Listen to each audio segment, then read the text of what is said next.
All right. Well, it has been a long time, everybody. Um, it's been 3 weeks, and this is an interview with this particular individual that I've been wanting to have for a long time. But the day that we were scheduled to have it, my wife went into labor, and my new baby was born, and then other stuff happened. So it's just been a long time. But I am so excited about today's interview because this person you may or may not uh, know super well, but I think he is an integral part of the worship ministry. Please welcome to the screen Patrick Pierson. How are you doing? Woo-hoo! Wow, glad to be here. Um, Thanks for the integral part. Wow. integral, yeah, integral. Um, so tell me, Patrick, what is your role within the worship ministry? Yes, the worship. So what do I play? I play the slides. Um, so the computer. Yeah. And now that I think about it, that is it. Um, get the slides and I do setup. I You don't set set up up, the worship crew or anything, but you I set set up up really for well. yeah, for the church that we don't have. So Yeah. I'm out of a job. Well, what is your official title? You have an official title. Oh, do I? Um, well, I like to call myself the director of setup, but I don't know about that. That's That's what I what put on my resume. within the worship ministry. What is your official title? Come on, you know this. Oh boy. The Usually they just call me the slides guy. No, I don't. You're letting me down. Oh, the pro presenter? Yes, Yes, you are the pro because presenter. I have embodied the software that we use to present. If you guys don't know, the software we use is called Pro Presenter, and so Patrick is the pro presenter. Yes, I've been dubbed with this glorious name. The software is an extension of you. Yeah, it feeds my ego Yeah. immensely. Yep. Um, so why don't you tell us a little, Patrick, how you came to UFC and then how you got involved in the worship ministry? To UFC, well, I went to this other church in central Eugene, very small, for all my life until like 19. Started going to Good Fight at 18.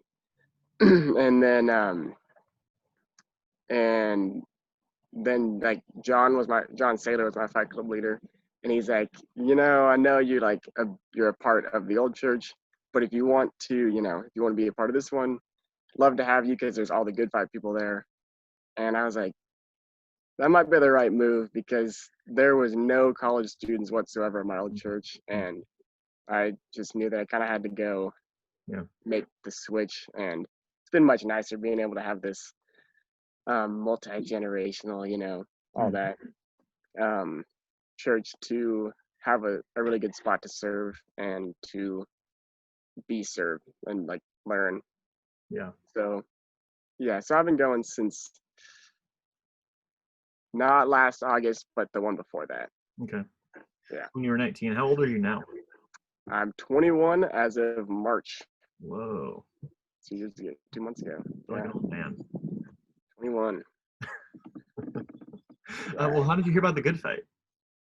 Also, well, no, not John Saylor. It was John told my friend Aaron, who I went to high school with, and Mhm. we went to Lane together. Yeah. And then John saw Aaron and said, "Hey, do you want to come to the Good Fight?" And he did. And then Aaron saw me. He's like, "Hey, do you want to go to the Good Fight?" I was like, "Kinda." So Kind of. yeah. But the crazy thing with the Good Fight was that I'm not a very social person. If there's a social event, I'm usually on the side of like, what's my excuse, rather than what can I get up to go. Right. So um, it was kind of, you could say, a miracle that I said yes, to go to this. Um, and yeah, so I went to the Good Fight. It was fall term of first year of college. Um, and the first person well, okay, I guess he wasn't the first person, but one of the first people I saw was John, and I was like, "What do you mean, John Sailor? Is that the good fight? Like, he's a Christian? What?" Because we were in high school, he went to South with me, Yeah. and I was like, "John's like that guy." So I just remember thinking of this crazy guy who was really loud and obnoxious, and then him like being at church. I'm like, Yeah. I don't know what you're talking about. So I saw him, and I was like, what changed this man? And I'm like, there has to be something to this Yep. to change. I don't know.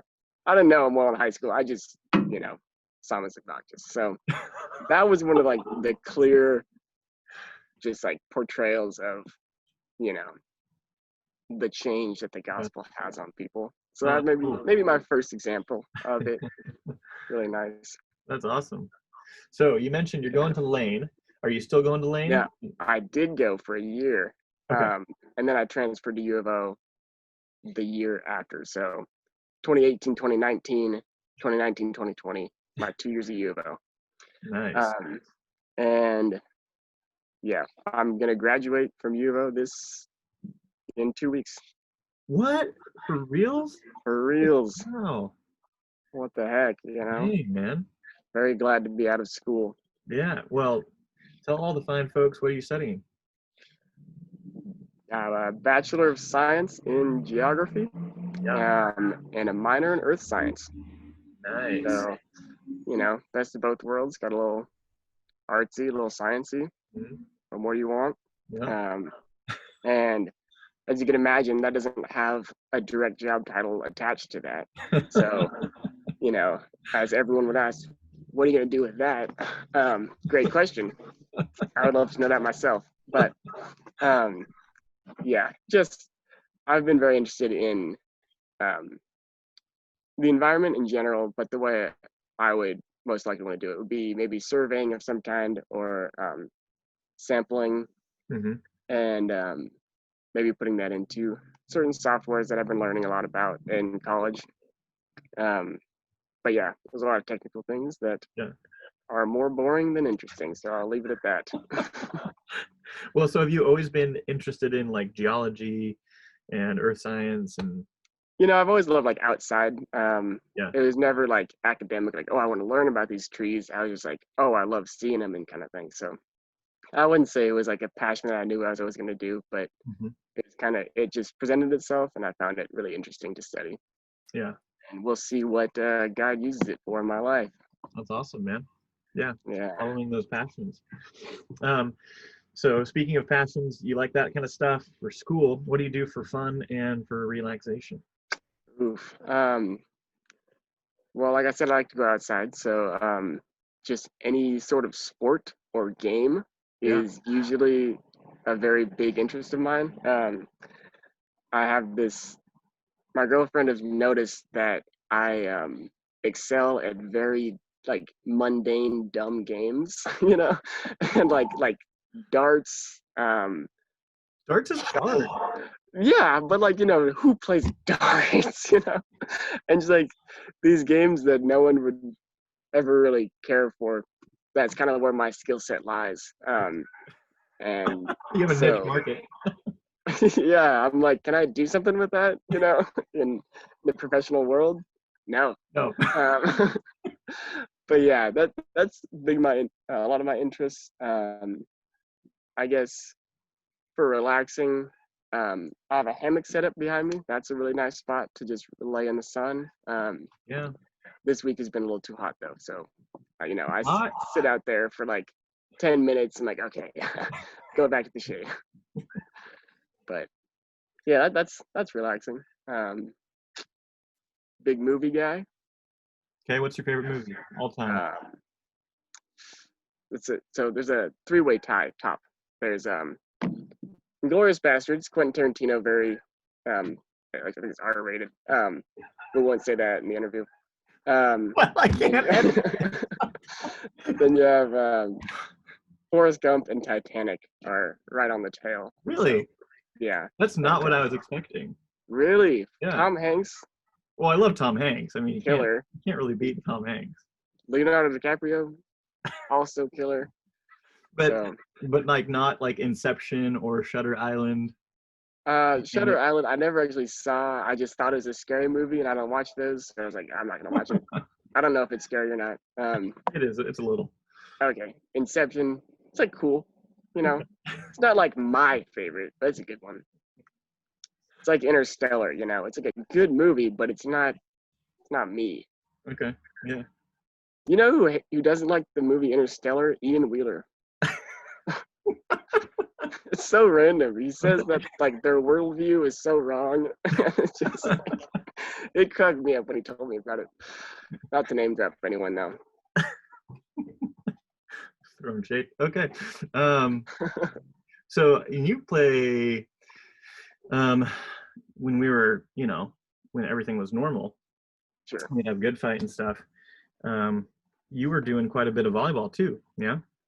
Oh yeah, good stuff. Intramural team. Mm-hmm. Intramural, hardest word to say ever. Um, yeah, we had a nice team. Yeah. Me and I'll stop name dropping people. I don't know if that's allowed or not. I was gonna say my team, but I was not. Me and other people my age. It's okay if you name names. Okay.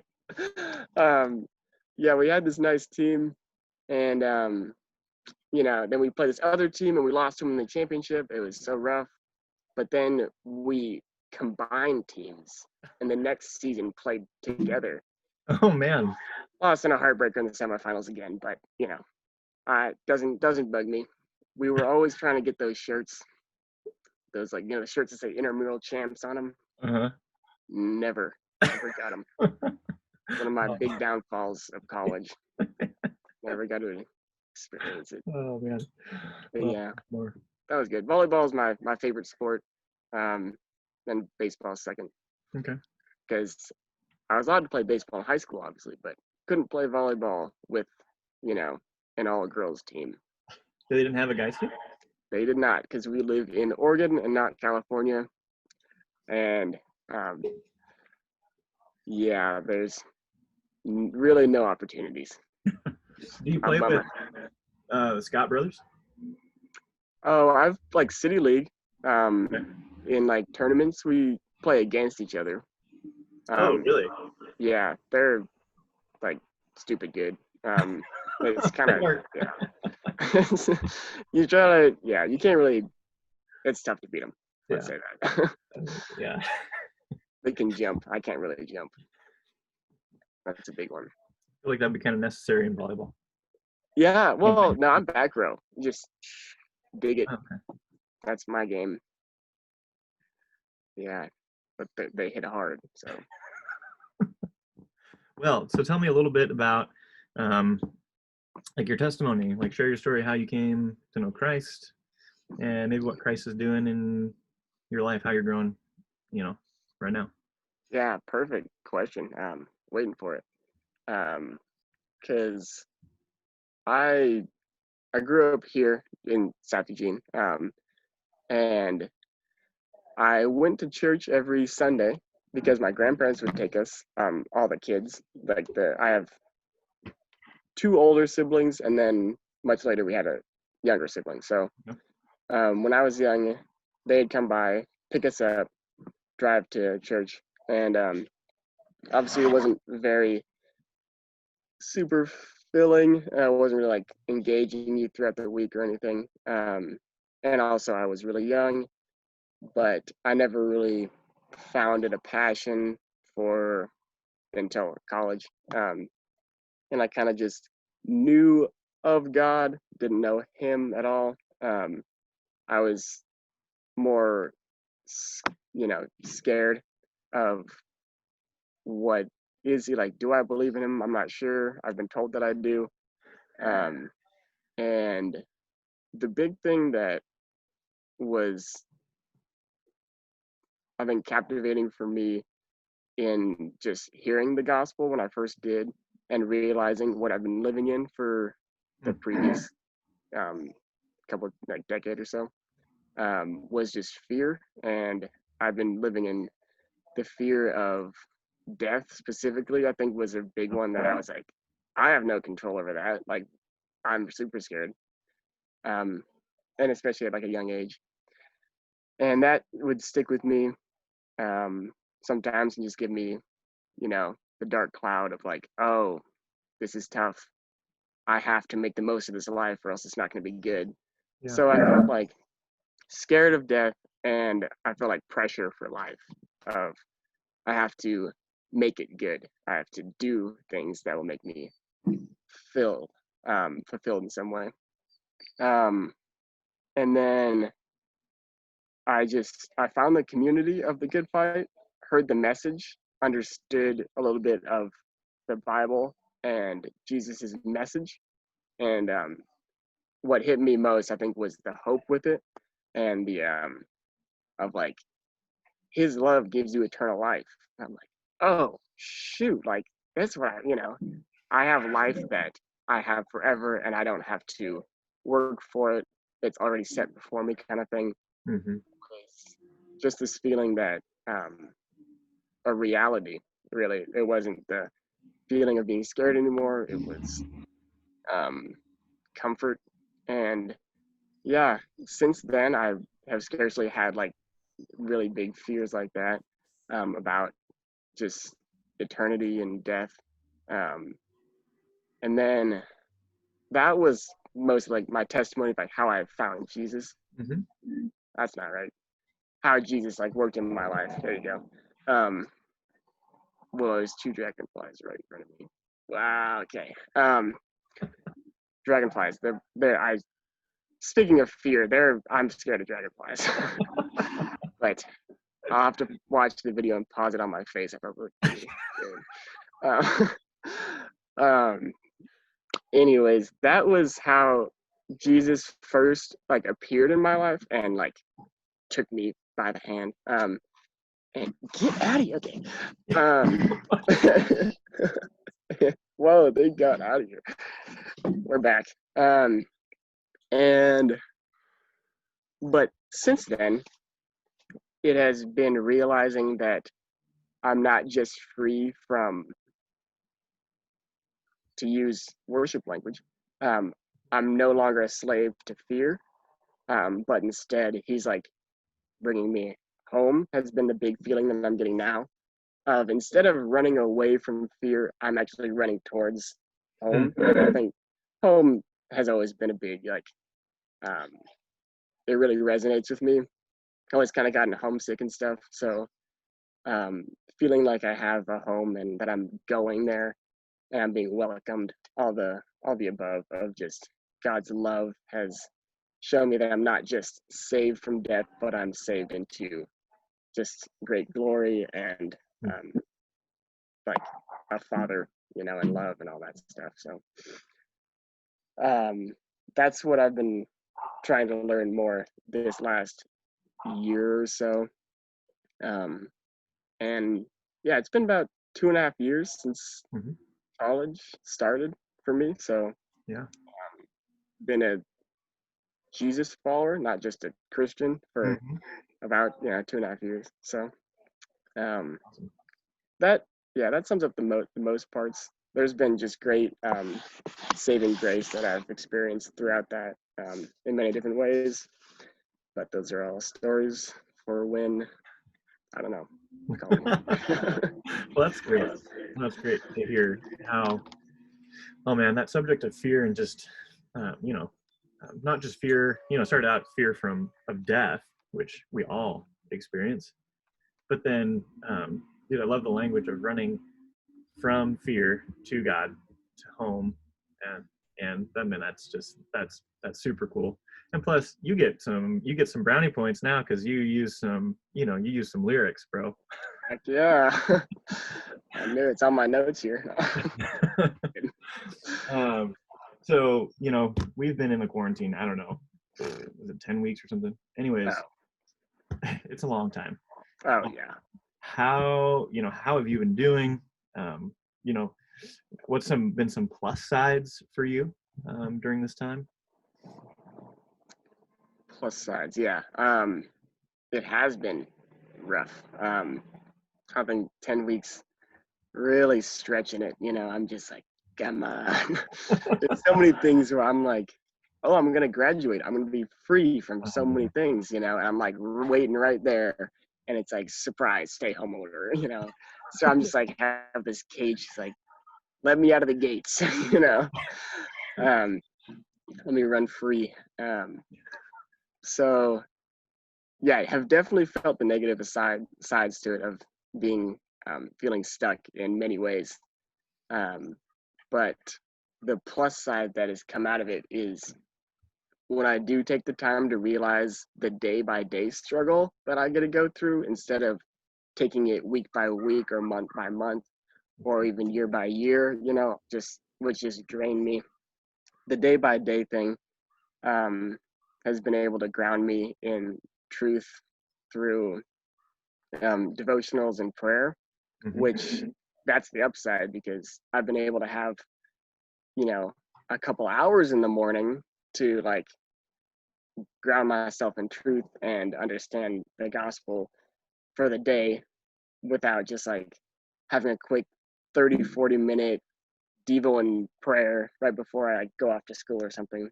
Mhm. So it's been even though you feel loss of purpose in some ways, like I don't really have anything to do today, but you still have like time to get in the word, and that really helped the last couple of days. Just hitting hard and being like, oh, graduation is not what I thought it was going to be.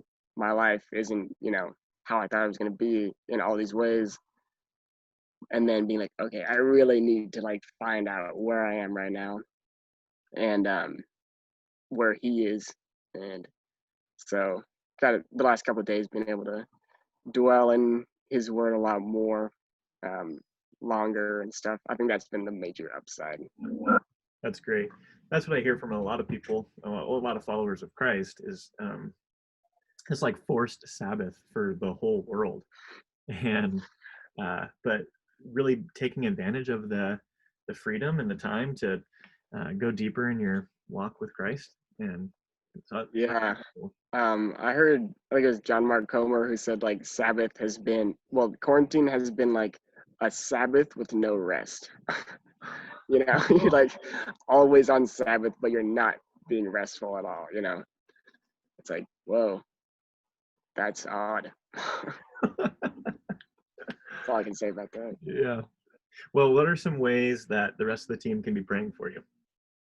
Oh, I think the one that's hit me the most um, has been the need for patience. Hmm. Um, not always been the most patient in just doing things, I guess. Um, with people, I can be, pretty patient, sure, but I think like with what I want to do, I usually want to do it that day or, the next day. Um, and that's not the case here. I want to, I just move and like get my own bearings on life, get my own job, um, have my own just like life kind of thing. Hmm. And that the opportunities have not come as I've expected them to, kind of. Yeah. And even though I know that like God will provide in these ways that I don't know yet, and maybe they will be sooner than I think, maybe they'll be later than I think, like they will come. And lost my train of thought, but Is it a dragon? yeah. And yeah, it's just that they will come, um, and that yeah, I don't need to think it's going to be this long and I can't do anything for this much longer, Yeah. but things will come and I'm able to live in it day by day and not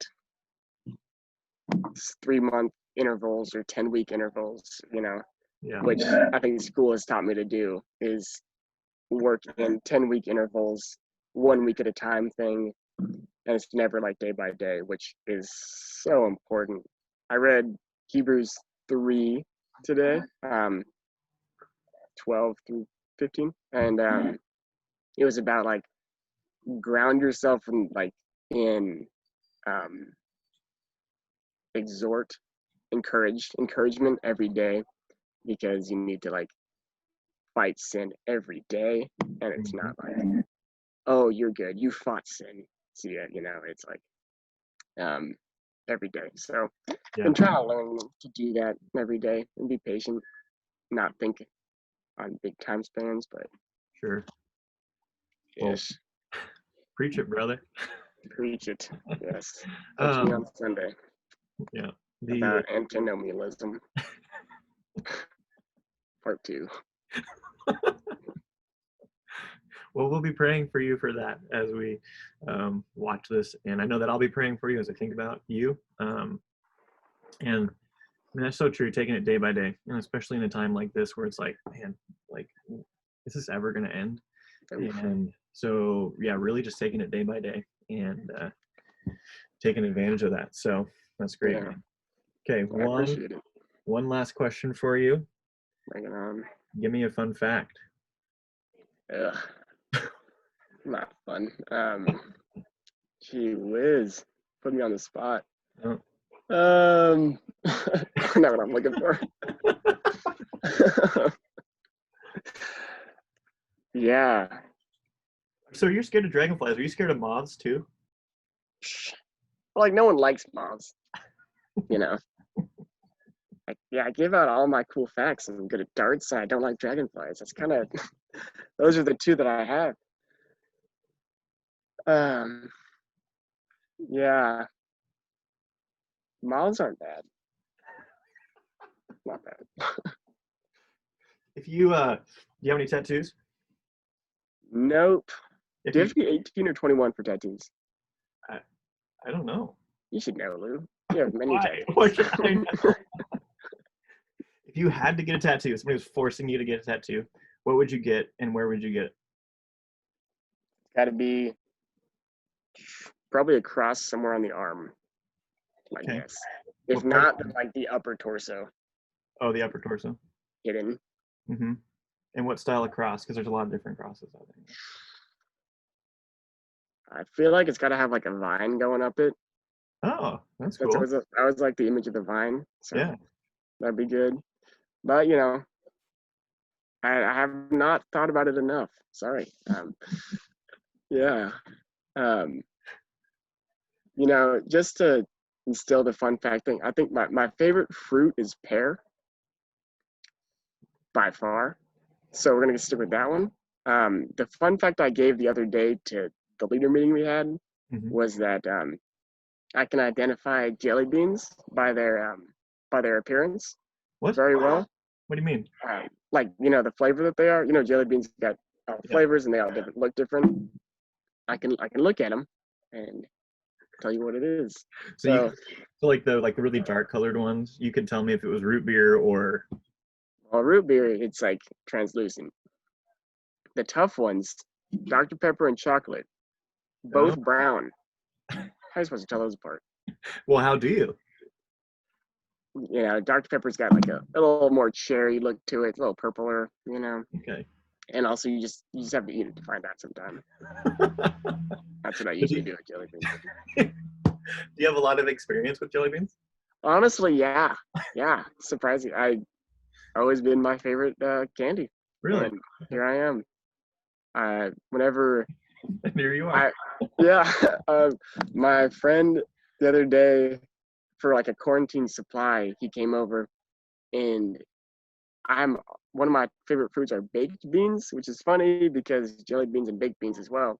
It's weird, but he came over with one of those huge things of jelly beans from Costco, and then this giant thing of baked beans, literally like bigger than my head, and I have not cracked it open yet. I haven't had the reason to have half a gallon of baked beans, but um, thank you, Aaron.